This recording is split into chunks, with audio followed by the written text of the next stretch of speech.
Media Israel Wala pada Sabtu melaporkan bahwa Perdana Menteri atau PM Benjamin Netanyahu bergegas lari dari kediamannya di Caesarea menuju bongkar bawah tanah untuk bersembunyi.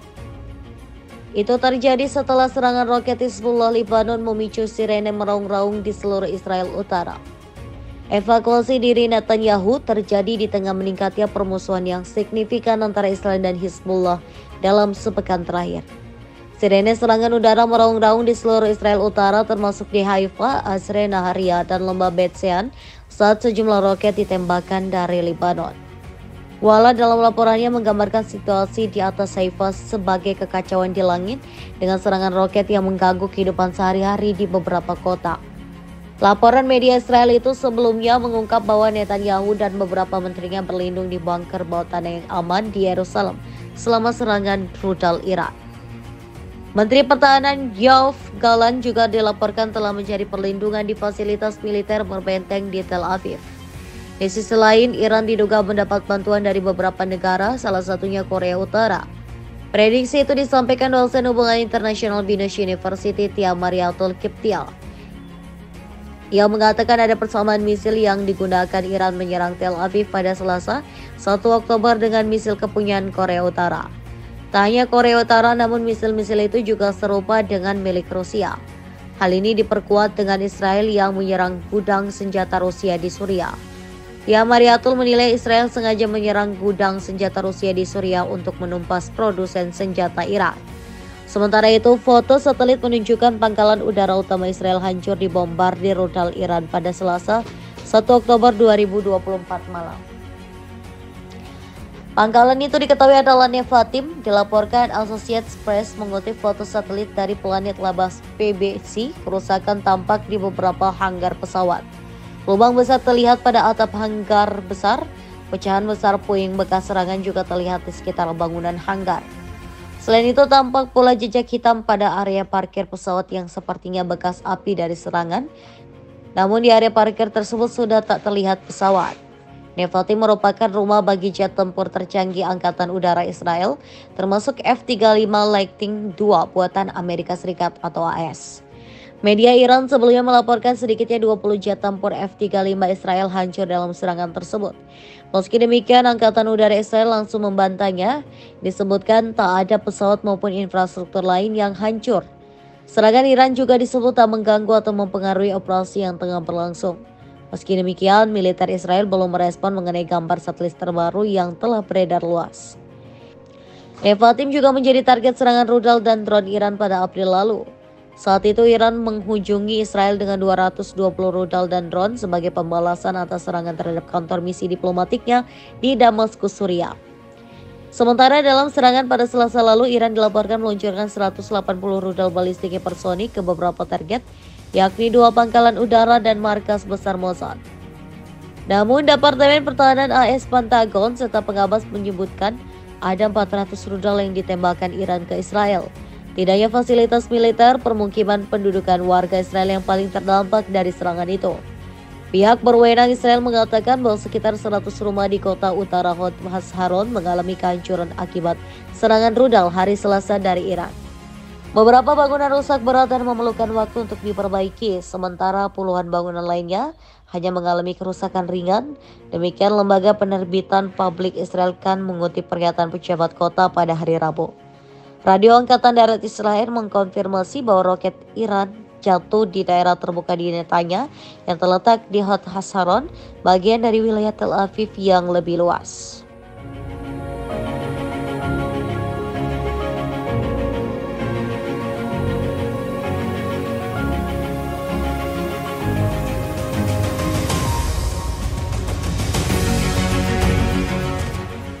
Perdana Menteri Israel Benjamin Netanyahu bersembunyi di bunker saat rudal Iran menyerang Tel Aviv pada Selasa 1 Oktober malam. Kini beredar rekaman yang memperlihatkan Netanyahu lari ketakutan. Meski begitu, Netanyahu murka dan mengancam Iran yang telah memporak-porandakan Tel Aviv. Dikutip dari Israelnews.com, Benjamin Netanyahu mengklaim bahwa ia berada di bunker bawah tanah di Yerusalem Barat. Keberadaannya di bunker bersama dengan Menteri Israel yang lain untuk mengadakan rapat kabinet keamanan. Namun beredar video yang memperlihatkan Netanyahu lari ketakutan menuju bunker. Terlihat Perdana Menteri Israel itu lari tergopoh-gopoh bersama dengan pengawalnya. Sayangnya hingga saat ini Israel masih bungkam terkait video tersebut. Sementara beberapa jam setelah serangan rudal Iran, Netanyahu berbicara melalui sebuah video. Dalam pernyataannya, Netanyahu mengatakan Iran telah melakukan kesalahan besar.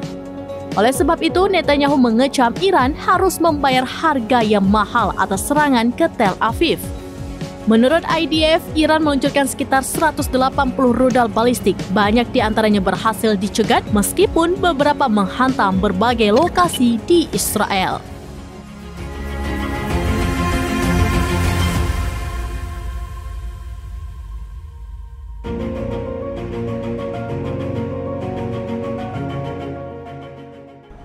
איראן עשתה הערב טעות גדולה, והיא תשלם על כך. המשטר באיראן לא מבין את נחישותנו להגן על עצמנו ואת נחישותנו לגמול לאויבינו. איראן שוב תקפה את ישראל במאות טילים. המתקפה הזאת נכשלה.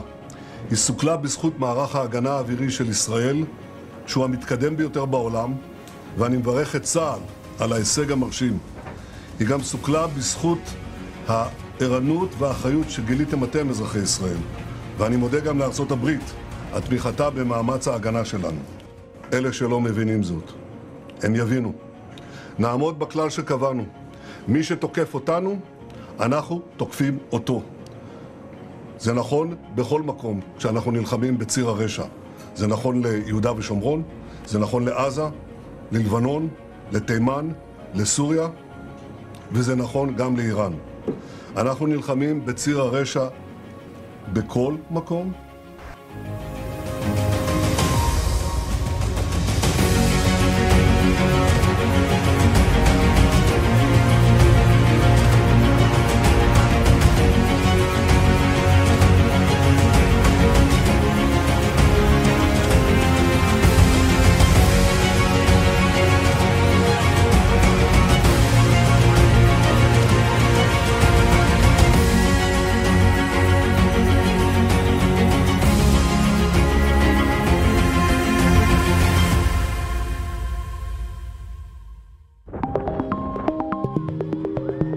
Sistem pertahanan udara Israel Iron Dome kembali kebobolan usai Iran menggempur Israel dengan 200 rudal, termasuk rudal hipersonik pada Selasa 1 Oktober 2024. Sebagian rudal yang lolos pun berhasil menghantam sekolah, restoran hingga pangkalan militer Israel.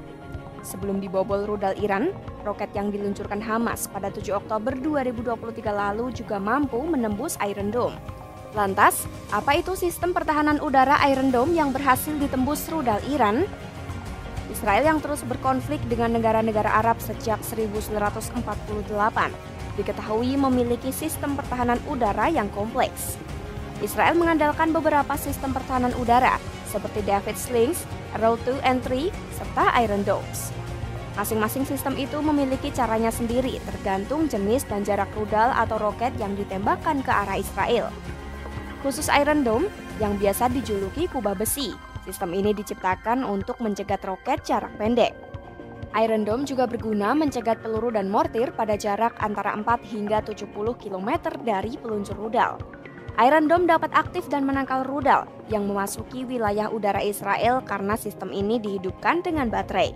Setiap baterai terdiri atas 3 atau 4 peluncur yang masing-masing berisi 20 rudal pencegat. Iron Dome mendeteksi dan melacak roket yang masuk dengan radar dan menghitung roket mana saja yang mungkin akan jatuh di daerah berpenduduk. Kemudian, Iron Dome akan menembakkan roket pencegat untuk menggagalkan rudal yang berpotensi merusak, sementara rudal yang dinilai tak berbahaya akan dibiarkan menghantam tanah terbuka. Israel mulai mengembangkan Iron Dome usai perang melawan Hizbullah Lebanon pada 2006 silam.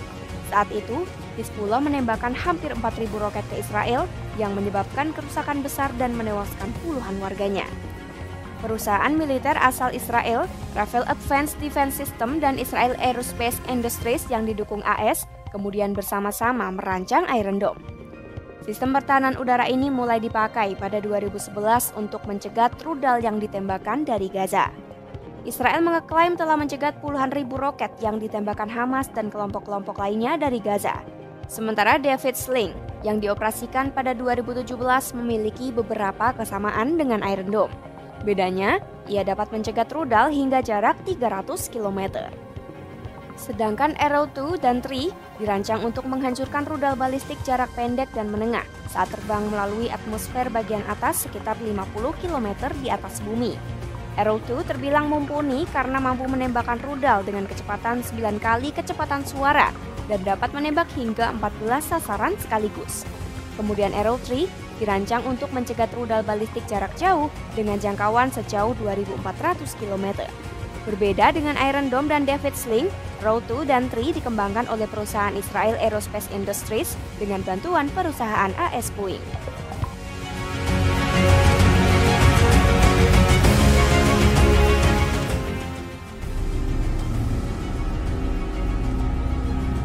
Pemerintah Biden menyebut serangan rudal balasan Iran terhadap Israel sebagai sebuah eskalasi perang. Meski beberapa pihak ada yang mengkritik bahwa Israel disebut telah memprovokasi serangan Iran, namun penasehat keamanan nasional Amerika Serikat Jake Sullivan tetap menyatakan bahwa serangan tersebut merupakan sinyal nyata eskalasi signifikan yang dilakukan oleh Iran. Melalui Menteri Luar Negeri Amerika Serikat Antony Blinken menyebut serangan rudal Iran sama sekali tidak dapat diterima dan seluruh dunia harus memiliki kesepahaman yang sama. Blinken menegaskan bahwa ada perbedaan signifikan saat militer Israel melakukan serangan terhadap proksi-proksi Iran seperti Hamas dan Hizbullah dengan cara Iran membalas serangan ke Israel. Amerika Serikat memuji dan membela Israel atas serangan baru-baru ini yang menewaskan para pemimpin Hizbullah. Hal ini tentunya berbeda dengan kritik berulang-ulang Amerika Serikat yang ditujukan Israel saat perang Israel di Gaza menewaskan banyak warga sipil. Amerika Serikat tampaknya telah mengambil pendekatan berbeda terhadap serangan yang menargetkan Nasrallah dan yang lainnya, meskipun serangan itu diketahui juga membunuh orang-orang yang tidak bersalah. Amerika Serikat menekankan bahwa mereka akan mendukung hak Israel untuk mempertahankan diri dari segala ancaman yang membahayakan negaranya. Namun di satu sisi, Amerika Serikat juga menyatakan bahwa tujuannya tetap konsisten mendukung Israel adalah untuk mencapai gencatan senjata.